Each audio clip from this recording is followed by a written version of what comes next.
Furthermore, another issue that's been prickly and been bedeviling Destin since its incorporation has been traffic in the South Harbor District and also parking. So they discussed on Monday night the Multi-Modal Transportation District. And for our viewers that say, what the heck is an MMTD? What it is a district that was created in the early 2000s that was intended to deal with Destin's existing and long-term growth problems attendant to parking and attendant to simply traffic.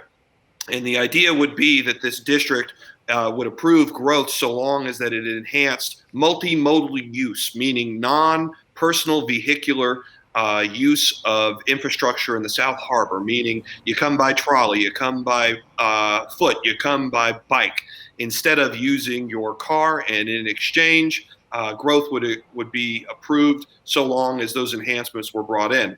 Well, it's now been 20 years later, and we still have lots of parking deficits in the harbor to the tune of about 1,800 parking spaces short. We don't have parking garages. We don't have trolleys.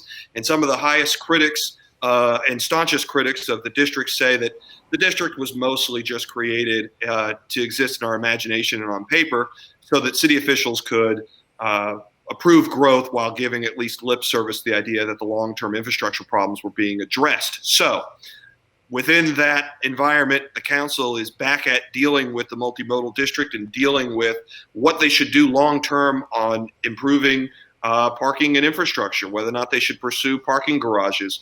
You know, critics on proponents say that parking garages are needed so that people have somewhere to park to visit the South Harbor.